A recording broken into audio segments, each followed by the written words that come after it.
everybody, this is MarlonFans95. It's time for my spoiler-free review of 13 Hours, the movie about the true story that happened in Benghazi, directed by Michael Bay.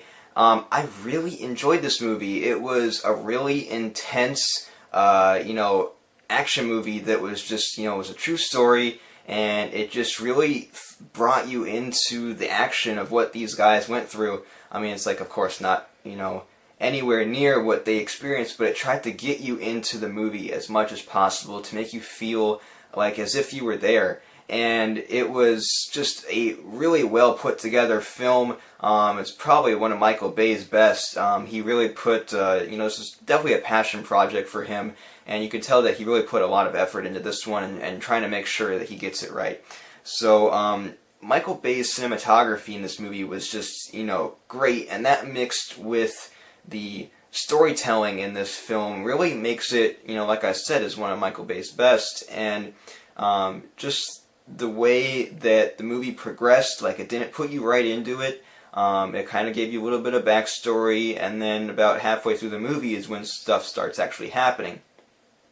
So you get to really know the characters a lot and get to know who they are. You see some flashbacks, you see family, and it really kind of makes you feel connected to these guys. And so when everything starts to, go down toward halfway through the movie, toward the end, you're like really rooting for them and wanting them to get out of this.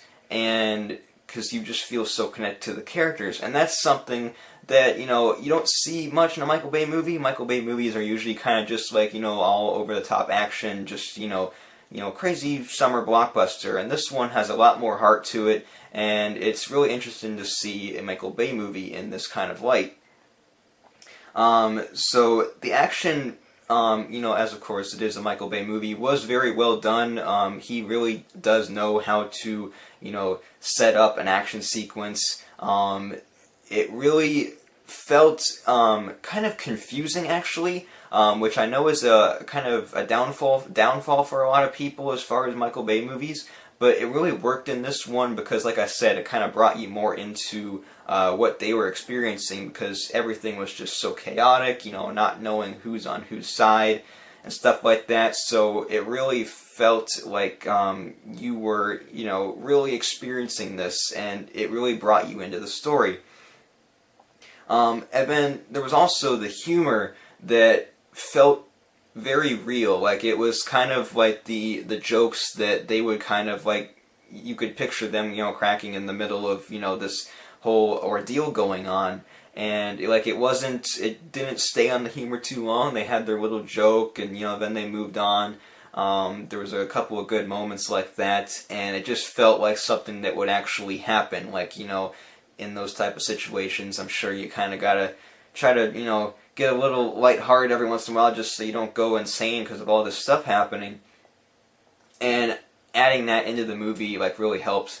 And, Michael Bay has, of course, struggled with the humor at times in his movies, but the humor, really hit in this movie. I felt like it was, perfectly, put in there. So I really liked how this movie ended up kind of showing both sides, without spoiling anything. I'm just kind of talk broadly. You saw most of the movie, you see it from the point of view of the Americans. But you also do see the other side as well, although rather briefly, but it shows that it's kind of not a one-sided thing. I mean, even though that was a terrible event that happened, you still saw what happened on the other side, which I thought was a really cool touch, and it kind of just made the movie feel, like I said, more real, and that's kind of what needed to be done as far as a true story goes. You need to make it feel as real as possible. So I thought that was a really cool element that they added into the film. And then, toward the end, got the really, the emotional stuff, and, the movie coming to a close and all of that, and, mixed with the score.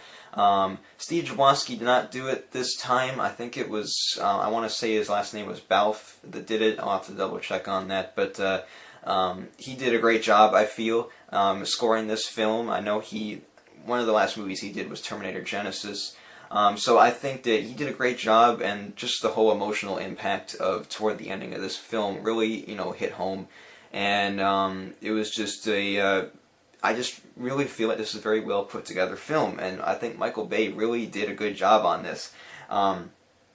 Now, as I say, he did a good job on this. A lot of critics agree. A lot of critics have said, this is actually a pretty good movie by Michael Bay. Now, if you look on Rotten Tomatoes, which is, if you do not want to get angered at all, I would suggest not looking at Rotten Tomatoes. But you see a lot of people who bring the politics into this movie, and they score it like a 0 out of 5 stars or something like that because of stupid reasons, which is highly ridiculous. And it was actually annoying me, so I haven't looked at reviews in a while. It was rated a fresh movie on Rotten Tomatoes for a little while, which is really cool for a Michael Bay movie because he has not had a fresh movie since The Rock. So I thought that was great, and then more and more political reviews kept getting put into the Rotten Tomatoes system toward the end of the movie's run, and that is what brought it down to a technically rotten score on Rotten Tomatoes, which if you took out those politically biased reviews, this would be definitely a fresh movie, and it would be critically acclaimed. But since those political reviews are there, that's what kind of brought the overall rating down as far as critics go. Now the audience score is like close to 90% liked it, so that's the real thing you got to look for, is if the audience enjoyed it or not. And even that is even mixed with probably some bias in there as well. But the thing is that this movie is not political at all. You know that you don't have the air support coming. That was a fact. It happened, and that was mentioned in the movie. But you never saw any political background that led to that. So there was no mention of Obama. There was no mention of Clinton. There was no mention of any of that stuff. The air support didn't come. So that was something that I think was a smart move. But then again, the political bias still found its way into the reviews, even though there was nothing political about the movie. But that's just my little rant. So overall, the movie was very well put together. I really enjoyed it. I think Michael Bay did a great job directing this movie before now he moves on to the next Transformers film, which will be his last. So we'll see about that. But it was just a great film. I really enjoyed it. So what do you guys think of 13 Hours, The Secret Soldiers of Benghazi? Let me know in the comments section below. And are you excited about any of Michael Bay's future projects after watching this, and maybe saying that it was actually a pretty good movie? Or are you still a little hesitant as him as a director, especially with the Transformers franchise? Let me know in the comment section below, and make sure to like me on Facebook, Instagram, and Twitter. And until next time, I am Marlon 95. See you guys.